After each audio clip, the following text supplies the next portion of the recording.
Assalamualaikum warahmatullahi wabarakatuh. Perkenalkan, nama saya Sandi Ruhimat. Saat ini saya bisnis di beberapa bidang. Yang pertama di bidang fashion, yang kedua di bidang kuliner juga, yang ketiga di bidang animal. Kalau di bidang fashion itu saya sekarang buka konveksi serta punya brand yang namanya Delirium. Kalau di bidang animal saya sekarang owner Lavagos. Itu saya menjadi distributor dan ternak ikannya ikan cana. Kalau di bidang kuliner saya sekarang lagi bisnis sate taichan, namanya LHC Sate Taichan.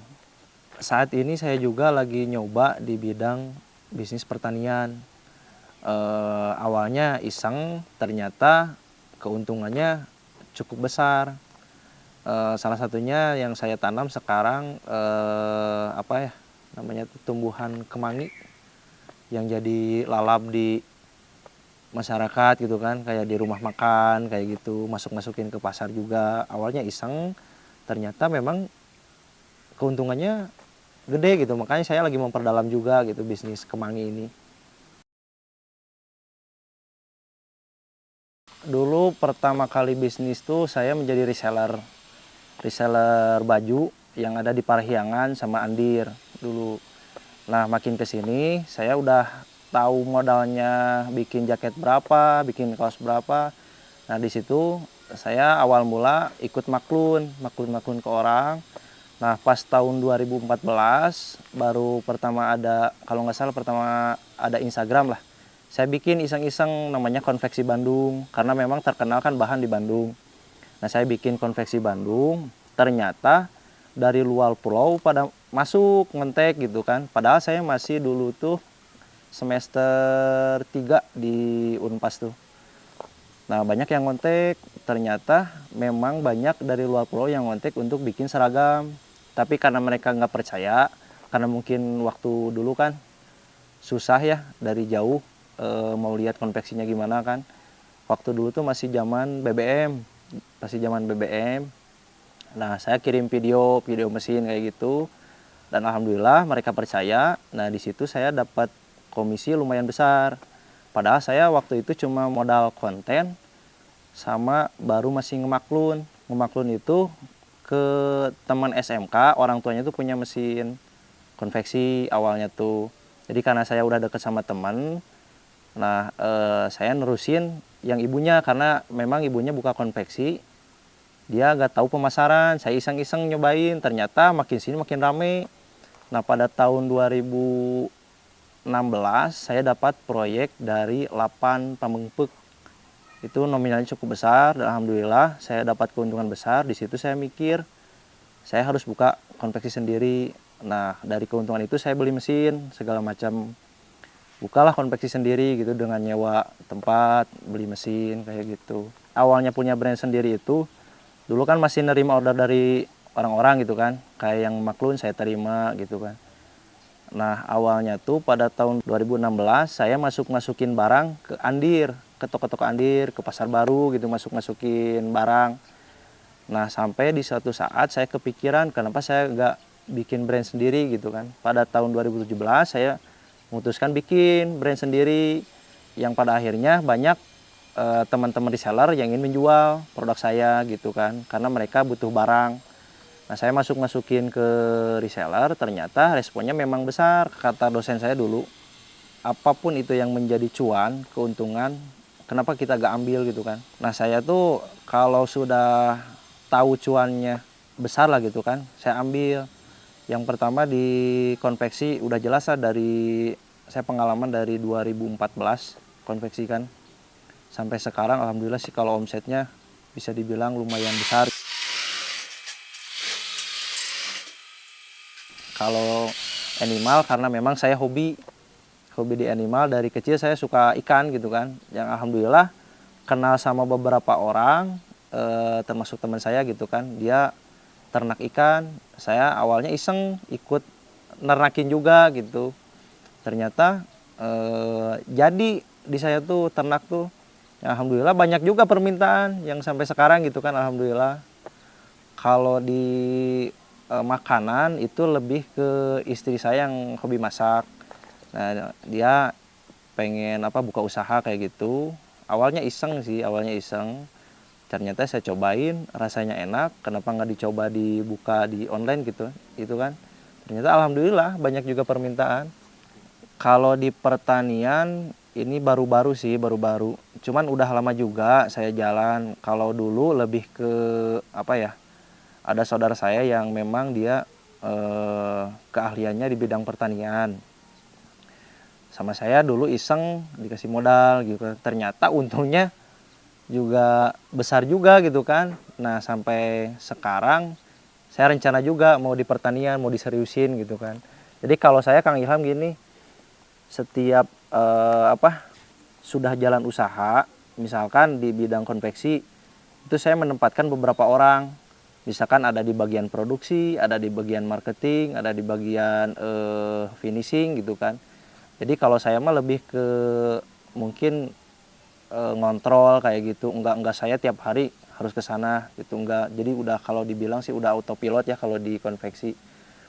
Nah, kalau di pertanian juga sama kayak gitu. Jadi memang sudah ada yang mengelolanya gitu.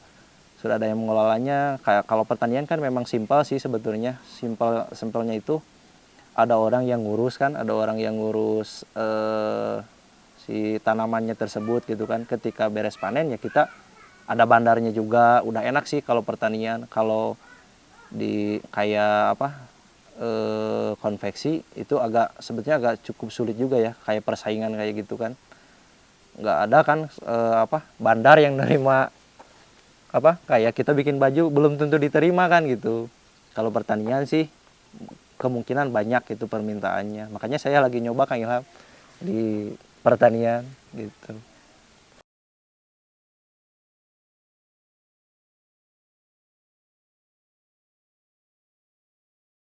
Pada waktu itu 2016-an di kampus Unpas jurusan administrasi bisnis, saya itu pada waktu itu mendirikan satu komunitas Kang Ilham, komunitas namanya Geniuspreneur. Nah, Geniuspreneur ini saya tujuannya ingin menampung teman-teman yang di Unpas yang jurusan administrasi itu yang punya usaha untuk gabung gitu ke Geniuspreneur ini. Tujuannya kita sharing-sharing tentang misalkan saya punya konveksi gitu kan, teman punya buka sablon gitu kan, bisa sharing gitu, saling tukar inilah, tukar tukar solusi lah gitu kan. Saya misalkan ada orderan kaos, saya bingung nyablon, tinggal masuk ke Geniuspreneur, ada yang punya sablon nggak, jalan di dia gitu. Ada yang punya bordir kan, banyak gitu teman-teman yang masuk Geniuspreneur itu banyak. Ada yang usaha di bidang kopi, sekarang udah sukses juga. Ada yang di bidang bordir, ada yang di bidang sablon, ada yang di bidang, yang teman saya itu ada yang di Ciwaduyut bikin sepatu kayak gitu. Banyak dulu alumni Geniuspreneur.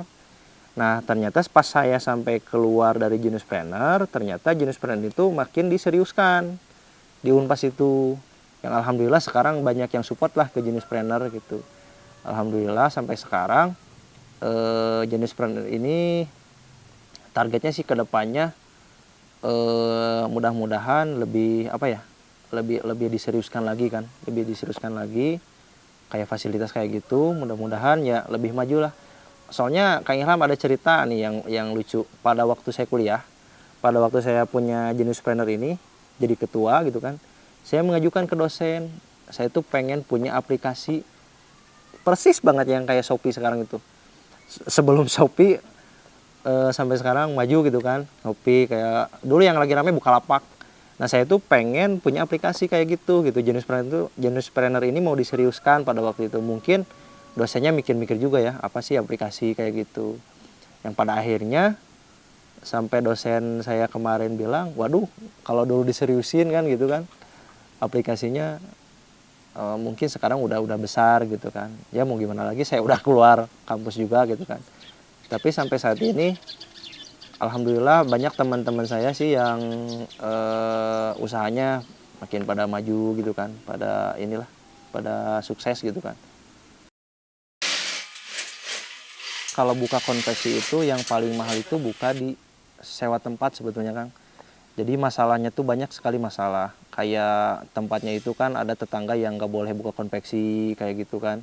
Saya juga pernah ngalamin sampai saya ngontrak udah di 3 tempat kena masalah terus karena tetangga nggak boleh sampai malam kayak gitu. Kalau modal mesin sih, kalau di konveksi sebetulnya bisa beli mesin bekas kayak gitu kan. Dulu saya beli mesin tuh harganya tuh 1,5 juta. Beli 3 dulu kalau nggak salah dulu. Beli 3, makin kesini banyak permintaan. Sampai akhirnya saya udah apa ya, delirium sudah maju gitu kan. Saya nambah mesin tuh sekarang sudah ada kalau nggak salah 28 mesinan lah. Kalau di total semua ya, yang di Garut sama yang di TKI, yang di Cibabar Unjani 28 mesinan lah kalau nggak salah mas segituan. Kalau kapasitas produksi di konveksi itu, kalau untuk brand saya sendiri Delirium itu sebulan yang pastinya di atas 2000 sih. Di atas 2000 piece untuk produksi jaket. Cuma saya sisipkan beberapa mesin yang memang khusus buat pesanan. Karena saya kan ada pesanan rutin juga kayak kampus Unjani, seragam kemeja kayak gitu. Di kita semua sih. Kayak pesanan dari pemerintah juga di disisipkan beberapa pekerja gitu khusus gitu. Paling sekitar kalau digabungin semuanya sebulan tuh sekitar 3.000 sampai 4.000 piece lah sebulan gitu kan. Kalau dulu sih awalnya jujur pas awal iklan di Instagram itu dulu kan masih jarang-jarang ya, saya juga baru lihat iklan itu ada orang upload di Instagram kok ada tulisan promo gitu kan. Saya belajar di YouTube cara iklan di Instagram, iseng-iseng, ternyata memang cukup luas gitu kan jangkauannya. Pada waktu itu saya mungkin bisa dibilang yang buka konveksi di Instagram dulu ya, yang buka akun gitu. Cuma 1-2 Kang Ilham pada waktu 2014 gitu, termasuk saya gitu kan. Nah pada waktu itu saya iseng-iseng iklan gitu kan, kayak yang dipraktekkan di YouTube, disebarluaskan secara otomatis. Ternyata memang banyak juga yang dari luar, khususnya dari luar pulau, karena mereka kan produksi kayak seragam itu kalau di luar pulau itu cukup mahal Kang Ilham. Jadi pas nanyain di saya di Bandung gitu kan cukup murah gitu kan, makanya mereka pada produksi ke saya sampai saat ini kan jadi langganan.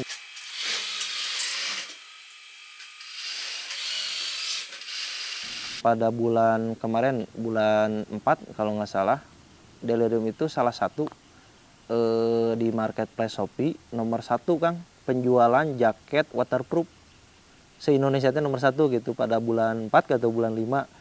Nah berarti otomatis si reseller semakin berkurang karena memang yang beli itu langsung ke akun pribadi gitu kan, karena memang akunnya sekarang udah banyak followernya juga, sudah penjualan sudah alhamdulillah sudah ribuan lah gitu di marketplace.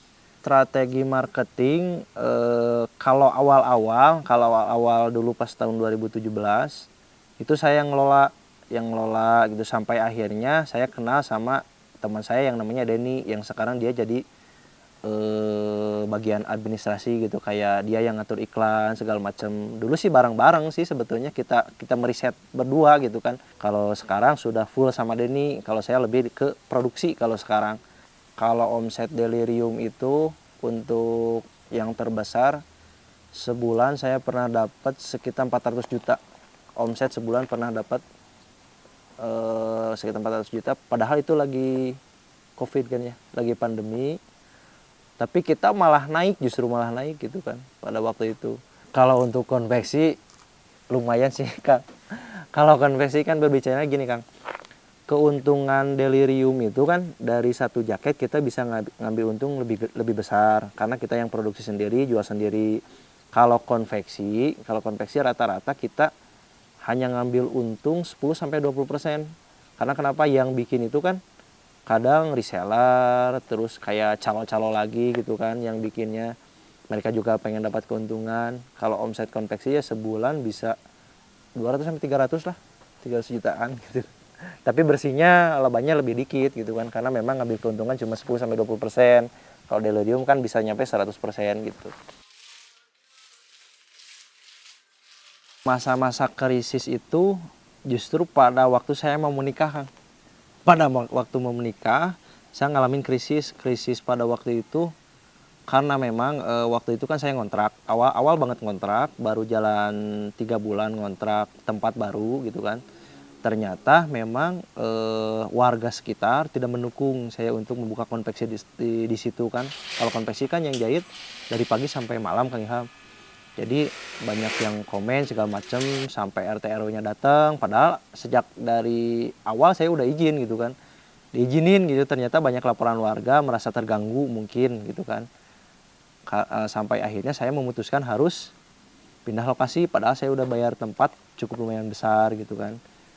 Pada waktu itu sekitar sewa tempat 30 juta lah, 30 jutaan karena memang rumahnya luas gitu kan di komplek. Banyak yang komen, saya mengalah gitu kan karena memang target tidak tercapai Kang Ilham. Jahit sampai jam 7 malam gitu kan. Karena anak-anak yang jahit kan biasanya sampai malam sampai jam 12. Kadang kalau puasa itu target-target bulan puasa itu sampai sahur baru ngejahit gitu kan. Baru beres ngejahit gitu. Pada waktu itu saya kebingungan apalagi uangnya kan dipakai mau menikah juga gitu kan pada waktu itu. Pada waktu 2018 pas awal-awal delirium mau naik nih, saya kena cobaan itu. Pada waktu itu saya sempat mau memundurkan diri untuk di bisnis itu. Saya dapat tawaran kerja di bank sama teman, dapat tawaran kerja di bank, tinggal masuk padahal. Terus istri saya gitu kan bilang, dia kan memang yang support saya dari nol gitu kan. Istri saya bilang, kamu tidak akan betah gitu kan kalau kerja, udah usaha lagi. Padahal modal udah dipakai untuk menikah, mas kawin segala macam gitu kan. Saya kebingungan. Nah, ada orang di bank teman saya itu saya malah mengajukan, ya udahlah saya mengajukan kur. Pada waktu itu saya belum pernah pinjam uang gitu kan. Saya ngajuin kur, ternyata di ACC Kang Ilham. Di ACC pada waktu itu nominal sekitar 25 juta untuk sewa tempat lah, saya kan mesin sudah ada. Nah di situ alhamdulillah jalan lagi gitu kan, normal lagi kan, permintaan alhamdulillah makin banyak. Itu rezeki mungkin setelah menikah saya melesat. Kalau untuk saat ini pesan dari saya sih untuk teman-teman yang mau berbisnis gitu kan, saya ingat kata dosen saya dulu, kalau bisnis itu harus dicoba-coba dulu, mau dagang bakso, mau jadi reseller, mau jadi apapun itu, yang penting usaha gitu kan, ada niat usaha, intinya sih konsisten usaha gitu kan. Ya harus harus semangat gitu, harus semangat dalam artian gini, kalau misalkan kita mau jadi reseller harus benar-benar jadi reseller terbaik lah gitu kan, kayak bikin konten segala macam harus dijalani sendiri gitu, bikin konten segala macam, ngambil barang kan. Kalau kita mau mulai bisnis kan sebetulnya tidak harus mengeluarkan modal sebetulnya. Kita bisa datang ke toko A, kita jadi reseller kan bisa. Apalagi sekarang kan banyak brand-brand baru gitu kan. Dia pemasarannya belum luas, kita bisa bantu juga gitu kan. Yang baru mau bisnis jangan coba dulu jualan brand sendiri. Kalau menurut saya cobain dulu jualan punya orang, sanggup gak gitu kan. Kalau sanggup baru bikin brand sendiri gitu kan. Kalau udah nyaman jualan baru bikin brand sendiri. Kebanyakan yang usaha baru itu teman-teman ya yang banyak curhat ke saya, dia itu belum tahu apa-apa gitu kan, belum tahu apa-apa, pengen punya brand sendiri, belum tahu kontennya gimana, belum tahu targetnya gimana gitu kan. Makanya kebanyakan yang pada menyerah gitu, akhir-akhirnya pada kerja. Teman-teman saya juga banyak yang kayak gitu. Kata saya udah dibilangin kalau mau usaha itu harus coba-coba dulu, coba-coba punya orang, kita jadi reseller bisa kan, atau kita jualan kayak saudara saya jualan cilok, padahal jualan cilok gitu kan, awalnya jualan cilok, sekarang jadi bos cilok di Jawa. Alhamdulillah dia udah sukses lah, udah sukses. Awalnya gitu sih, harus coba-coba lah, coba-coba kalau di bisnis saya gitu. Jangan jangan dari awal udah nggak laku, sebulan 2 bulan nggak laku udah menyerah gitu kan, jangan kayak gitu, harus tetap konsisten lah gitu.